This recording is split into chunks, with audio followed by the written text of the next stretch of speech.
반갑습니다. 장종용 시장점검입니다. 예, 한 달 만에 다시 인사를 드립니다. 예상대로 8월이 좋지 않았긴 했는데 생각보다 빨리 회복을 했습니다. 그래서 시장은 예상대로 흘러갔지만 그 회복은 예상 밖으로 되게 빠르게 진행이 됐고, 그래서 그 부분을 제가 읽고 말씀을 드려야 되는데, 그 또 무슨 생각인지 제가 올려드리지는 못했지만 이 시점에 매수 사인은 냈습니다. 이 시점에.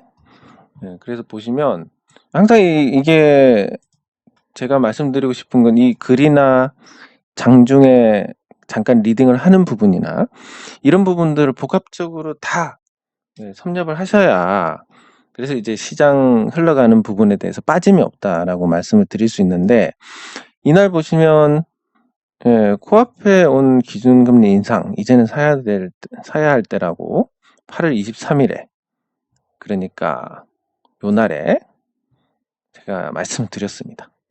그래서 그게 그러니까 전날 거니까 요 날짜입니다. 요 8월 20일에 떨어지고 이제 쓴 글인데, 그 내용을 보면 그렇습니다. 분명히 지금 사야 할 때다. 그래서 모호한 태도 이런 거 말고 정확하게 말한다, 저는. 그래서 이제 지금 사야 된다. 뭐 그런 요지입니다. 그래서 이렇게 말씀을 드렸는데, 유튜브만 보시는 분들은 지금 결과적으로 보면, 물론 지수만 놓고 봤을 때 8월 시작할 때 지수보다 아직까지도 낮아 있으니까 나쁘지 않은데, 근데 여기서 뭘 건졌느냐, 이런 부분으로 하면 이 디테일한 쪽으로 들어갔을 때 요 글과 장중 리딩 이런 걸 복합적으로 하시는 분들은 그게 결국은 그것도 본인의 선택이지만, 그런 부분에서 매수에 대한 의견을 냈다라는 거, 요게 조금 그래도 정확하지 않았나 생각을 합니다.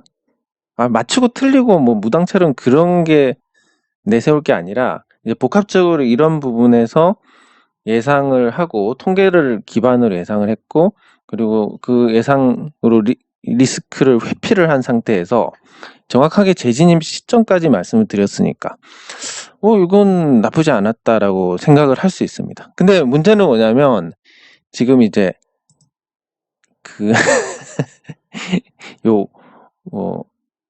이 절세 관련해 가지고 계좌를 하나 더 텄는데, 그 계좌가 이제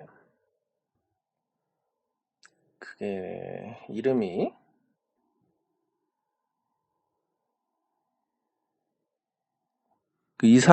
이게 한참 전부터 했었던 것 같은데, 절세하는 만능 절세 통장이라고 해가지고 요거를 했습니다. 개설을 하고 지금 그 개설하면서 10,000원 받았는데, 뭐랄까, 이게 지금 제가 자금 상황이 좀 꼬여가지고 주식을 다시 못 사게 됐습니다. 물론 영신금속은 제가 보유를 하고 있습니다. 보유를 하고 있는데, 제가 어떤 일이 있었냐면, 최근에 이제 갑자기 큰 금액의 자금이 필요하게 돼서 제가 주식을 재매수하려고 10억을 갖고 있었고 그랬는데, 갑자기 13억의 자금이 필요해서 요거를 주식 투자를 할 걸 요로 제가 원하지 않았지만 그렇게 됐습니다. 이렇게 됐고, 영신금속에서도 대출을 받아서 요 자금을 메꾸는 바람에 제가 그래서 9월 15일 정도까지 지켜보고 재매수를 해야지라고 생각을 했는데 그렇게 못하는 상황이 됐습니다. 그래서 지금 주식 매매를 하는 거는 한 11월 중순은 돼야 다시 할 수 있을 것 같습니다. 그래서 좀 고민을 하는데, 11월 중순까지 그냥 쉴까, 아니면 주식 매매를 하지 않으면서 여러분들께 주식과 관련된 내용을 말씀을 드릴까, 고민했는데 제가 매매를 안 하면 좀 더 정확하게 뷰를 가질 수가 있지 않을까 싶어서 그래서 오늘부터 다시 시작을 하고 매매해서 보여드리는 거라든지 제가 재매수 하는 부분은 11월 중순까지 미루는 걸로. 11월 중순까지 왜 미루냐. 그때 상보 전환 사채를 주식으로 전환을 할 수 있으니까 그렇습니다. 그 전까지 자금 사정이 매우 빠듯해가지고 그 9월 15일에 재매수를 한다는 부분, 그 약속을 지키지 못할 것 같습니다. 그래서 그 부분은 양해를 부탁드리고, 그러면 그런 상황, 한 달 동안 어떻게 지내셨는지는 모르겠지만 딱히 나쁘지는 않았을 것 같습니다. 왜냐하면 시장이 조정을 이렇게 빨리, 그리고 과거에는 이런 V자 같은 거는 존재하지도 않았습니다. 항상 2차 하락이나 아니면 이중 바닥이나 뭐 이렇게 가는데 이렇게 V자로 하고 반등을 하고 이 중심선을 넘어서는 부분, 그러니까 간단하게 직관적으로 봤을 때 요 중심선 위에 있으면 좋고 밑에 있으면 나쁜데 요 나쁜 자리를 빠르게 수습을 했다, 좋은 상태가 됐다라는 건 긍정적으로 생각을 할 수 있습니다. 네, 그러면 8월은 이렇게 넘어갔는데 저는 개인적으로 제가 판 주식들 판 거보다 가격이 다 좋아져가지고 뭐 결과적으로는 나쁘지만 이 8월을 그래도 일시적으로나마 시장이 흔들릴 때 그래도 이 흔들리는 걸 즐기면서 볼 수 있다는 거, 그리고 뭐 만회해서 올라온 거 올라왔으면 또 이렇습니다. 저는 비록 팔아가지고 제가 안 판 것보다 못한 결과가 됐지만 여러분들께서 아직 보유하신 분들도 계실 거고 그분들은 올라왔으니까 더 낫다. 뭐 물론 큰 차이는 없는 것 같습니다. 한 달 동안. 일시적으로는 뭐 이온 컴포텍조차도 잠깐 올라갔다 내려왔었고, 아시다시피 NHN 복스는 제가 정리하고 나서 이날이었나? 이날이었던 것 같습니다. 정리하고 나서 불과 이틀 후에 상한가를 찍고 내려오긴 했지만 그랬습니다. 그리고 지금 제가 판 가격보다 높게 형성이 돼 있고, 그래서 저만 생각하면 그냥 실패한 것 같다라고 결론을 내릴 수 있지만 저는 그 결정에 대해서 만족을 하고, 그리고 팔지 않으신 분들은 그 과정에서 좋은 대응을 하셨을 거라고 믿고 그렇게 생각을 합니다. 그래서 뭐 항상 이렇게 생각하려고 합니다. 제가 팔아서 올라가면 수익 나는 분들이 계시니까 좋은 거고, 제가 팔아서 내려가면 팔고 내리니까 좋은 거고, 사서 올라가면 수익 나니까 좋고, 사서 내려오면 여러분들께서 더 싸게 사실 수 있으니까 좋고, 제노레이도 뭐 그런 셈이라고 볼 수가 있는데, 그래서 이제 돌아왔으니까 한 달 동안의 어떤 종목들을 한번 점검을 해보는 걸로 그렇게 하겠습니다. 일단 그냥 관심 종목들은 한 번씩 다 보는 걸로 하는데, 대창 솔루션부터 보도록 하겠습니다. 뭐 제가 그 이전에 갖고 있었던 건 아니지만 보면 대창 솔루션이 굉장히 강력하게 상승을 했고, 뭐 자회사의 상장 이슈라든지 그 폐기물 저장 시설에 대한 추가 매출, 이런 부분들 항상 그렇지만 한국 증시는 이 희망을 먹고 삽니다. 그래서 한국 증시에서 성장주가 그냥 일반적인 자산주보다 훨씬 더 좋은 평가를 받습니다. 저는 근데 앞으로 그게 좀 바뀔 거라고 생각은 합니다. 왜냐하면 지금 인플레이션 환경이 장기간에 걸쳐서 예전으로 돌아가고 있다라고 판단을 하기 때문에, 무슨 얘기냐면 1950년 이후로 그 이전부터도 계속 그랬지만 통화 가치는 계속 떨어졌습니다. 인플레이션으로 인해서. 근데 이게 문제가 생겼던 게 뭐냐면 2008년에 금융위기를 겪으면서 2008년 금융위기 이후에 금융에 대해서 굉장히 통제를 하기 시작했습니다. 이런 사고가 발생하지 않도록. 그러니까 이 인플레이션 환경이 계속 지속이 되다가 2008년 이후로 꺾였습니다. 그래서 코로나 때까지 인플레이션이 거의 존재를 하지 않았습니다. 오히려 디플레이션을 걱정할 상황이었고, 요 기간 동안 하필 제가 주식 관련된 이런 활동들을 하면서 굉장히 고통을 받았는데, 사실 2008년 전에 그런 활동을 했다면 뭐 굉장히 쉬웠을 겁니다. 기다리면 올라오니까. 근데 그 이후에 인플레이션이 없는 상태에서 하니까 기업 가치도 뭐 사업을 해서 수익을 축적하는 거는 한계가 있으니까 자산 가격이 올라가고 이러면서 같이 가야 되는데 그런 일이 없어가지고 이런 상황이 발생을 했고, 요 기간에 집값도 안 올라갔습니다. 뭐 공급이 과한 것도 있지만 이 집값이 공급이 많으면 당연히 올라가지는 않습니다. 그리고 수요가 적어도 마찬가지인데, 문제는 뭐냐면 제가 집값에 대해서 수요 공급만으로 말씀하시는 분들께 드리는 게, 국밥.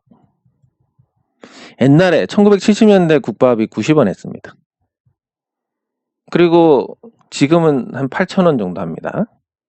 국밥이. 근데 국밥을 그때 드시는 분들하고 지금은 국밥을 많이 드시니까 국밥이 8,000원이냐? 그때는 적게 드시니까 90원이냐? 그런 얘기가 아니지 않습니까? 그러니까 돈 가치가 떨어졌기 때문에 국밥 가격이 90원에서 8,000원이 된 거고, 마찬가지로 집도 공급과 수요 문제가 아니라 그냥 돈 가치가 떨어져서 올라간 겁니다. 제 기억에 제가 사는 동네 1990년대에 보면 아파트가 한 6천만 원 했는데 지금은 뭐 가면 한 7억 정도 합니다. 진주시 기준으로. 그럼 한 30년 동안 아파트를 살려는 사람이 많이 늘어났느냐? 딱히? 예. 딱히 그런 건 아닌 것 같고. 그럼 뭐 때문이냐? 국밥이 오른 거랑 똑같습니다. 통화 가치가 떨어졌다. 예, 근데 이 기간 동안에는 통화 가치가 떨어지지 않았습니다. 그래서 이때는 전세 사시는 분들은 사실 선택적 무주택자인데, 왜냐하면 전세금으로 충분히 집을 살 수 있으니까 이 시기에는 그 전세금에 대한 어떤 자산을 갖고 있는 거에 대한 의무도 없었고, 또 그분들이 이 집값 하락에 대한 리스크를 회피를 하면서 그리고 세금도 안 내고 굉장히 많이 누렸습니다. 이 기간 동안. 그리고 세상이 다시 인플레이션으로 바뀌었기 때문에 당연히 또 세상 환경이 바뀐 거에 대해서 고통을 받는 거지, 이게 무슨 정부 탓이고 아니면 뭐 집을 가진 사람들의 탓이고 이런 문제는 아닙니다. 그냥 자연스럽게 거대한 인플레이션이 계속 지속됐던 부분이 금융위기 이후로 멈췄다가 코로나 때문에 이걸 다시 풀어준 과정이다. 이렇게 볼 수 있습니다.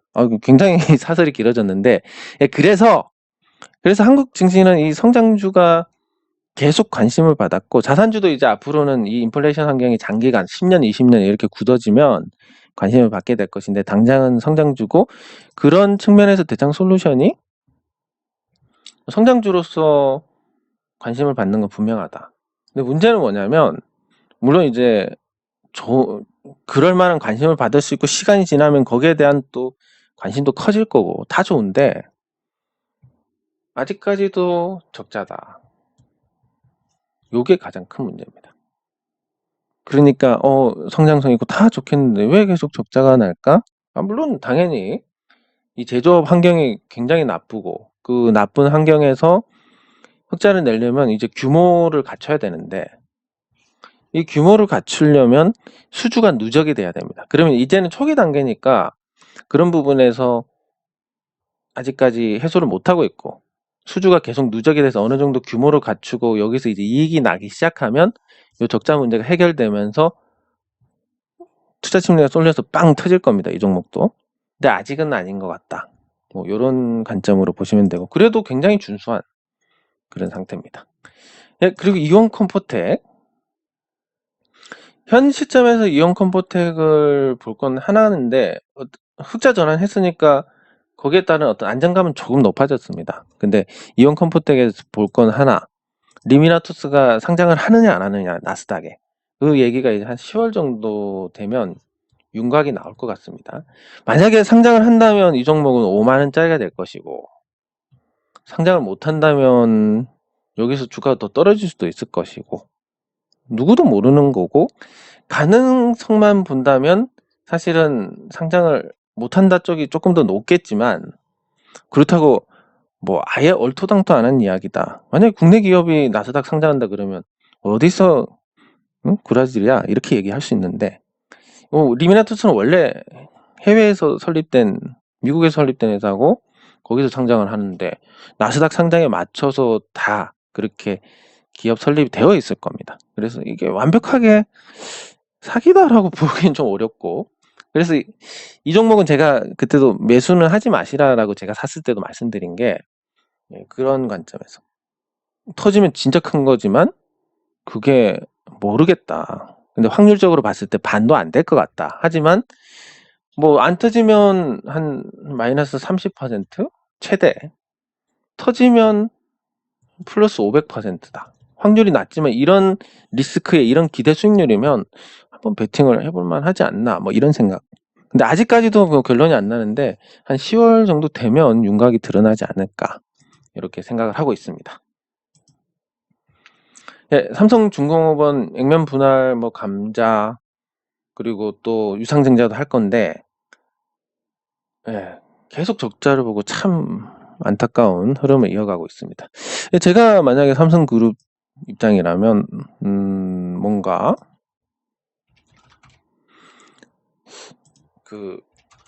팔고 싶다 이런 생각을 할 것 같습니다. 이게 또 삼성그룹 입장에서도 조금 먹칠을 하는 부분도 있고 하니까 팔고 싶다 이런 생각이 강할 텐데, 그 조선업이 이제 막 분기점을 지나고 있는 그런 상태. 그러니까 지금 수주가 겨우 어느 정도 확보가 돼서 앞으로는 수익성 위주의 수주를 할 수 있는 그런 상태고, 그러면 지금부터 수익성 위주의 수주를 하면 향후 2년간은 계속 적자를 볼 가능성이 크다. 적자가 계속 나는데 조선주가 주가 상승을 할 수 있을 것이냐 라는 관점에서 봤을 때, 뭐 시장이 다 좋으면 올라가겠지만 굉장히 이것도 어려운 부분이 아닐까 싶습니다. 그리고 영신금속 쭉쭉쭉 떨어지다가 올라오는데, 저는 이 종목에 대해서 굉장히 큰 잠재력을 보고 있습니다. 뭐 다른 건 아닙니다. 우리가 주주 운동을 해가지고 이제 어떤 신뢰를 가지게 됐습니다. 그 신뢰란 게 뭐냐면 최대 주주에 대한 어떤 신뢰, 엄청 잘하실 거다 뭐 이런 게 아니라, 적어도 최대 주주가 그럴 만한 의중이 없는 건 확인했다. 주가를 뭐 박살을 내고 소액 주주들 망가뜨려 가지고 뭐 상속세를 절감, 이런 부분은 없는 의중은 확인했습니다. 그런 부분에서 다른 불확실한 다른 종목들에 비해서는 최대 주주 리스크가 없다는 신뢰, 요거가 있고, 두 번째는 주주 운동을 하는 과정에서 회사가 어떤 이 법률 자문 이런 걸 받으면서 지출이 있었을 겁니다. 그 지출이 있었음에도 불구하고 2분기에 11억 원의 또 영업이익을 냈습니다. 나쁘지 않습니다. 좋습니다. 그리고 지금 원화 약세로 자동차가 이전보다 괜찮아질 거고, 거기에 따른 또 실적 개선을 기대를 할 수 있고, 내년 내후년으로 갔을 때 현대모비스 사내하청으로 증설을 하고 매출과 이익이 증가를 하게 되면 성장주로서 관심을 받을 수 있고, 뭐 이런 요인들이 있습니다. 그래서 저는 개인적으로 이거 최소한 내년 대통령 선거까지 가져가려고 하는데, 요런 부분들은 이제 부수적인 거고, 제가 전략적으로 투자를 했던 종목이 옛날에 경남스틸이라는 종목인데,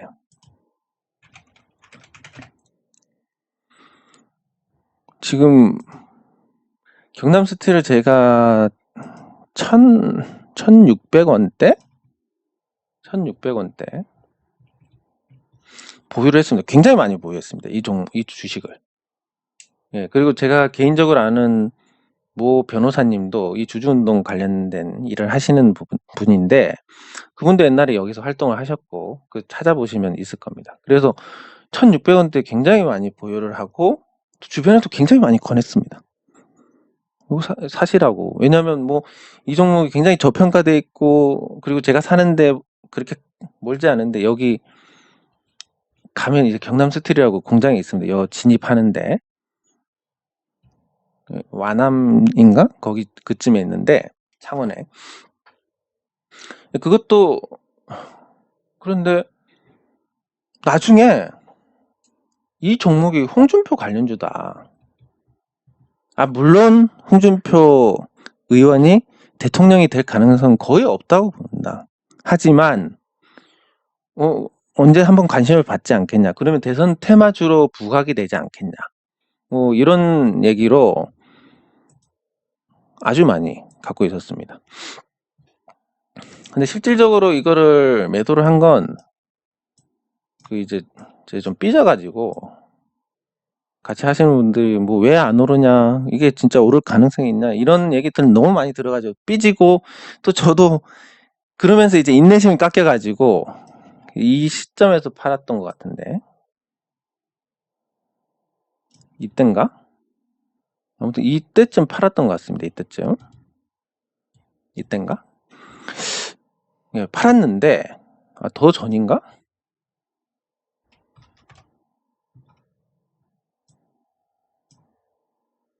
아무튼 예, 팔았는데 대선 테마주로 부각이 돼서 많이 올라갔습니다.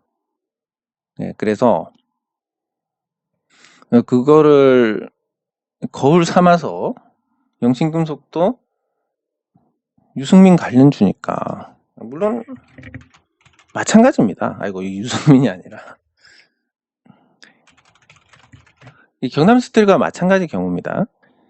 대통령이 될 가능성 거의 없다고 봅니다. 유승민 의원도.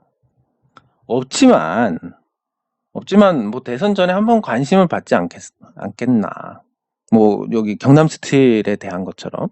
근데 이 대선 테마라는 것은, 제가 테마주에 대해서 굉장히 부정적으로 말씀을 드리지만 이 대선 테마에 대해서는 긍정적으로 말씀을 드립니다. 왜냐하면 대부분의 테마라는 것은 이 뭔가 주가를 움직이는 그런 어떤 인위적인 그런 힘, 에너지가, 이 정도로 표현하겠습니다. 작전 세력 이런 걸로 말씀드리면 더 편하실 텐데, 이런 쪽에서 예쁘게 차트를 만들어서 물량을 떠넘기기 위한 과정이다, 이 테마라는 건. 대부분이 그렇습니다. 근데 이 대선 테마는 요런 인위적인 애들이 개입을 할 수 없을 정도로 굉장히 강력한 에너지, 그리고 누가 지지율이 좋고 나쁘고 대통령이 되고 안 되고 예측을 못하고, 또 그게 순식간에 또 말실수 한번 하면 박살나고, 또 갑자기 지지율이 올라가면 확 뜨고, 이런 변화무쌍한 부분이기 때문에 얘네들 개입을 못하고 순수하게 그냥 개인 투자자들의 심리로만 움직입니다. 그 심리로만 움직이기 때문에 나중에 관심 받으면, 경남스틸이 제가 1,600원대 이렇게 갖고 있을 때 7,000원이 될 거라고 생각을 했겠습니까? 물론 저는 올라갈 거다라는 생각은 했지만 저기까지는 생각을 못 했는데, 그 정도로 이 대선 테마에 한번 바람이 불면 파급력이 큰데, 영신금속이 다행히 그 대선 테마에 포함이 되고 있고, 지금 유승민 의원이 그래도 뭔가 한번 관심을 받을 수 있지 않을까. 당 대표하고도 친분이 있고, 또 어떻게든 대통령이 안 되더라도 당권을 쥐고 가는 게 좋을 거니까 그런 쪽으로 관심을 받을 수 있지 않을까. 이런 생각으로 내년 대선까지는 한번 가져가 볼 예정입니다. 네, 그래서 영신금속은 그냥도 가져가는데 대선 테마까지 있다. 근데 대선 테마로 오른 거 없지 않느냐. 그러면 유승민 의원이 지지율이 1%가 되든 0%가 되든 정계 은퇴를 하든 상관이 없지만, 만약에 관심 받으면 주가 오르는 거니까 이런 꽃놀이패는 갖고 가는 게 맞지 않나, 이런 생각입니다. 그리고 유수홀딩스, 이것도 팔고 내려왔다가 다시 제자리로 왔습니다. 가격 매력이 굉장히 높고 2분기에도 실적이 좋았기 때문에 올해 배당도 괜찮을 겁니다. 그럼 그런 배당주 관점에서 지금보다 연말 주가가 좋을 것이다, 이 정도는 거의 확실하지 않나 생각을 할 수 있고, 대노레이도 부러졌는데 이 만원, 설마 만원을 깨겠어, 이런 부분도 보여줬습니다. 깨지는 걸.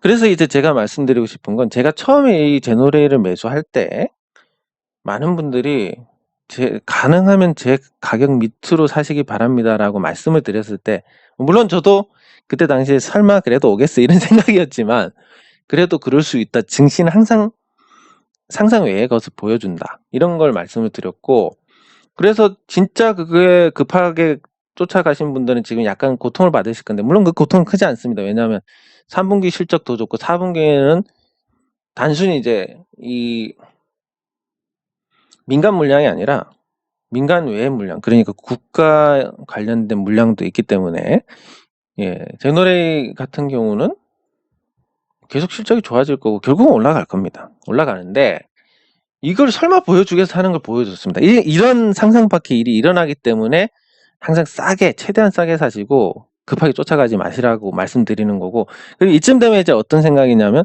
이게 진짜 올라가겠어 하는 생각이신데, 이건 반드시 올라갑니다. 반드시. 뭐 시간의 문제지 반드시 올라갑니다. 그래서 계속 보유하시면 좋은 결과가 있을 겁니다. 네, 그리고 NHN벅스 팔고 상한가를 가서, 저는 근데 굉장히 안타깝거나 속상하거나 이런 건 전혀 없었고, 많은 분들이 보유를 하시다가 사실 거래량이 많지 않았기 때문에 저는 이런 거 굉장히 좋아합니다. 거래량이 없는 종목들은 평소에 신경 쓸 필요가 없습니다. 오른다 내린다. 왜냐면 거래량 터지는 날 그때 대응하면 되니까. 그리고 그걸 보여줬습니다. 그래서 그래도 제가 팔고, 제가 판다고 해서 미리 파신 분들은 낭패를 보셨겠지만, 그래도 시간을 두고 천천히 대응하시는 분들은 굉장히 좋은 대응 기회였었고, 왜냐하면 상한가를 가서 굉장히 거래가 크게 됐습니까? 아니, 크게.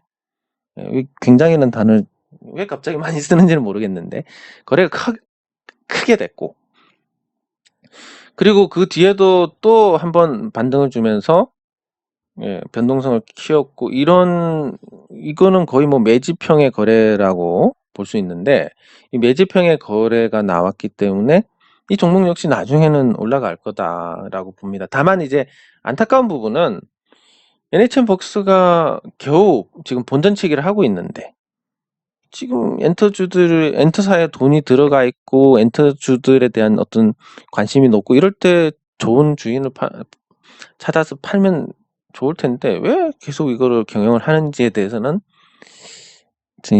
의문이긴 합니다.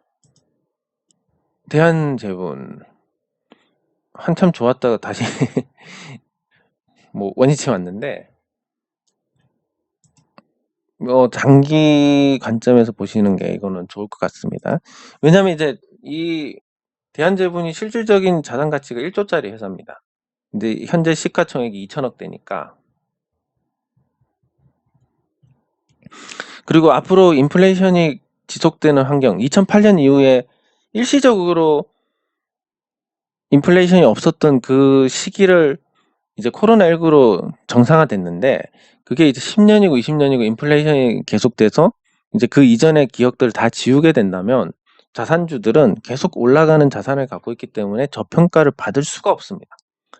그리고 대한제분은 앞으로 시간이 얼마나 걸릴지는 모르겠지만, 어떻게 됐든 이 종목은 최소 50만 원은 가게 될 겁니다.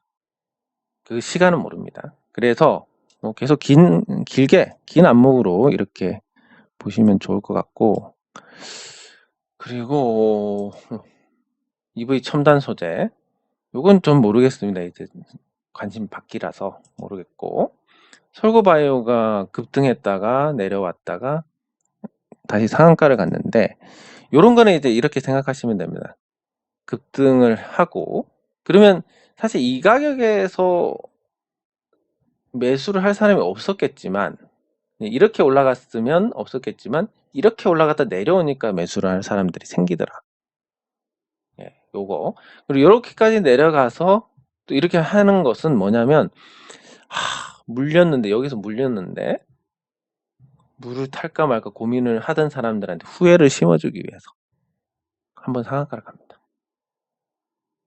그러면 이게 다시 떨어져 내려오면 이 사람들이 여기서 또 삽니다. 그러면 솔고바이오가 처음에 600원 정도에서 요 가격이 결정되고 뭐 거래 재개 때 한 1,000원 정도 가는 건 맞았는데 1,000원 갔을 때 만약에 대량으로 보유했던 쪽에서 매도를 하면 1,000원에서 무너지게 됩니다. 근데 이렇게 올려놓고 떨어져서 이런 형태로 가게 되면 1,000원에 계속 사게 됩니다. 물량 다 넘어갑니다. 이렇게 되면. 예, 그러면 주가를 올릴 만한 능력이 없는 쪽에서 주식을 다 가져간다. 그 이후로는 큰 비극이 됩니다. 주가 흐름이. 예, 이런 수순을 밟아가고 있다. 그래서 이걸 보시고 앞으로 급등하는 종목들 급등했다 조금 조정받는다고 들어가면 됩니까? 안 됩니까? 물론 됩니다. 여러분들이 선택하고 여러분들이 책임질 일이니까. 하지만 뭐 물론 되지만 그 결과는 어떻게 됩니까? 확률적으로 나쁠 가능성이 매우 높기 때문에 안 하시는 게 좋겠다. 네, 이런 관점에서 말씀드리는 거고. 포스코가 기세 좋게 올랐다가 조정을 받고 저점을 낮춰가고 있습니다. 일단 완만한 하락세로 접어들었는데 이 하락세로 접어든 이후 포스코가 다시 살아나려면 경기 회복이 전제가 돼야 됩니다. 이 경기 회복에 대한 신호가 나오는 것은 4분기 정도가 될 겁니다. 그러면 지금 아직 9월 달이니까 지금 이런 형태의 추세를 멈추는지 30만 원에서 하방 경직성을 보여주는지를 확인하고 환율이 또 최근에 워낙 약세로 돌아섰기 때문에 포스코가 타격을 받는 부분도 있습니다. 그래서 어느 정도 기간 조정을 받고 방향을 틀 때까지는 시간이 좀 걸릴 것 같다. 당분간 재미가 없을 것 같다. 이렇게 보시면 되고 이마트. 제가 이마트에 대해서 굉장히 긍정적으로 말씀을 드리는데 마찬가지로 자산주 측면에서도 긍정적이고 이 회사가 지금 오프라인 1위에서 온라인 1위까지는 아니지만 온라인에서 생존 가능한 어떤 점유율을 확보를 했다. 그러면 오프라인 온라인의 어떤 시너지 효과, 온라인 점포가 물류센터가 된다라는 부분. 예, 그러면 쿠팡이 뭐 수조를 때려 부어가지고 구축하는 그 시스템이 이마트는 그냥 기존의 시스템을 활용하면 됩니다. 그러면 가격 경쟁에서 쿠팡이 싸우면 안 됩니다. 네이버 플랫폼만 가지고 인터넷 플랫폼만 가지고도 쿠팡이 하는 것만큼 효과를 낼 수 있습니다. 왜? CJ 대한통운이 있으니까. 그래서 쿠팡보다는 이마트하고 네이버가 쇼핑 시장에 이커머스 시장에서 괜찮을 거고 그에 대한 어떤 동반 이익을 얻는 데가 CJ 대한통운이다. 근데 주가가 아직까지 뭐 특별히 반응이 없네. 왜? 실적이 나올만 하면 택배기사들 파업하고 뭐 이런 여러 가지 문제로 인해서 아직까지 괄목할 만한 실적을 내놓고 있지는 못하지만 택배 시장에서 높은 점유율을 바탕으로 규모의 경제를 갖추고 있고 그리고 뭐 적지 않은 자산도 갖고 있고 실적도 현재 시가총액을 설명할 정도는 나오고 있고 그럼 택배가 앞으로 이커머스 시장이 더 커질수록 점점 더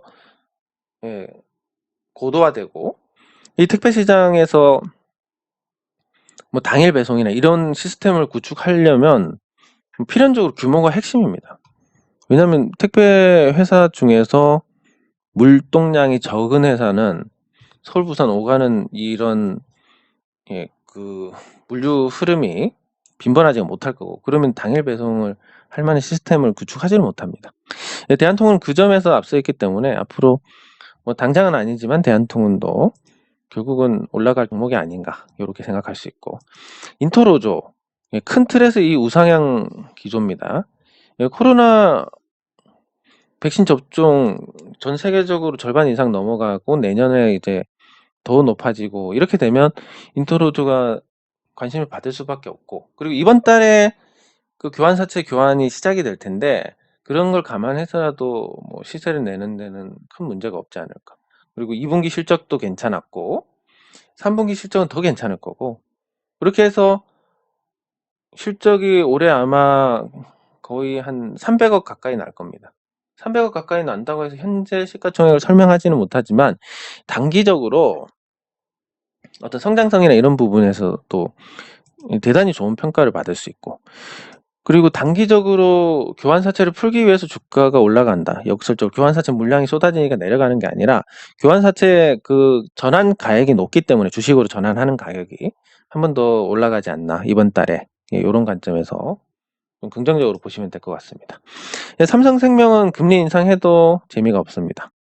지금 삼성그룹 전반적으로 다소 침체되어 있고 평가가 아주 좋지가 않은데 삼성생명이 1분기에도 실적이 배당금 수익으로 실적이 괜찮았고 2분기에도 흑자였고 이대로 가면 작년보다 배당금이 더 늘어날 것임에도 불구하고 관심을 못 받는다. 예, 그러면 지금 생각으로는 도저히 안 될 것 같습니다. 이 종목은. 안 올라갈 것 같은데 항상 이건 절대 안 올라가. 그냥 제가 아무 생각이 없으면 삼성생명 어때요? 그러면 야 그런 거 사지 마. 절대 안 올라가. 이렇게 말씀을 드릴 정도까지 심리가 왔습니다. 그러면 반전이 있을 수 있으니까 연말까지 배당 수익을 보시고 투자를 하시면 나쁘지는 않을 것 같다. 예. 금리 인상 한 번 더 할 거니까 또 이렇게 생각하시면 될 것 같고 상보는 그동안 신주인수권의 주식 전환이 있었는데 그럼에도 불구하고 주가는 그럭저럭 잘 버티고 있습니다. 그리고 상보의 어떤 사업성, 중국 공장의 정상화, 그리고 국내 시장의 석자 전환, 그리고 앞으로 그래핀을 통해서 또 신성장 동력을 마련을 하는 부분, 이런 걸 생각했을 때 상보가 이제 본격적인 추세를 타는 건 분명하다. 예, 단기간에 이런 물량 부담이 있었는데 사실 이 월봉으로 봤을 때 한 3년간 굉장히 강력한 매집이 있어 왔다라고 볼 수 있습니다. 물량 다 먹고. 그러면 여기서 다 이런 신주 인수권 주식 전환한 물량을 받으면 도대체 얼마까지 올리려고 그럴까 이렇게 생각하면 뭐 옛날 가격 그리고 저점 생각했을 때 한 5,000원 정도는 가지 않을까 이런 생각을 하고 있습니다. 물론 시간이 굉장히 걸리기 때문에 그런 거 감안하셔야 될 것 같긴 하지만 이제 연봉에서 돌아섰기 때문에 상보 같은 경우는 저도 뭐 돈이 안 급하면 주식으로 전환해놓고 계속 가져가 볼까 생각도 하고 있습니다. 예. 그리고 뭐 유동성 장세로 따지면 내년까지는 괜찮을 것 같아서 시장이. 그리고 CU 메디칼 이거 청약하자고 했는데 100% 9주 청약이 끝나버려가지고 청약을 못했습니다. 그러면 이거는 그 유상증자 가격까지 기다려보자 이렇게 돼야 되는데 뭐 딱히 오를 만한 어떤 재료는 없으니까 실적이 나온다는 측면에서는 긍정적이긴 하지만 딱히 오를 만한 재료는 없으니까 1,000원 밑을 한번 기다려보는 거. 에이 1,000원 안 올 것 같은데요? 맞습니다. 예. 1,000원 안 올 것 같지만 안 올 것 같지만 또 오는 게 주식시장입니다. 예, 그래서 1,000원 밑을 기다린다라는 관점. 그리고 네이버는 아직 기세가 살아 있습니다. 쇼핑 시장에 대한 기대가 남아 있는 거. 그 정도로 보시면 되고 카카오도 이게 오버슈팅이 나오고 죽었는데 여기서 버티는 걸 보니까 이상하다. 그래서 이걸 여러 가지를 따져봤을 때 예전에 그 싱가포르인가 어디에서 요 카카오에 투자를 했습니다. 걔네들이 투자를 했는데 그 투자했던 가격이 한 7만 원 정도 됩니다. 그러면 외국계 투기 자본 관점에서 본다면 외국계 투기 자본이 7만 원짜리를 지금 현재 15만 원에 팔아가지고 이걸로 만족할까? 뭐 이게 오버슈팅이 나오고 시세가 끝났는데 잘 버티니까 다른 생각을 해본 겁니다. 그랬을 때 보통 외국계에서 한번 작정하고 들어오면 시세가 크게 나던데 아직 시세가 남아있나? 뭐 이런 생각도 해봅니다. 근데 개인적으로는 제가 보는 신호로는 끝났기 때문에 요게 다시 올라간다? 뭐 의도가 그렇다 하더라도 주가라는 건 수많은 투자자들이 개입을 하는 거기 때문에 그게 과연 가능할까라는 부분에서는 조금 회의감이 있습니다.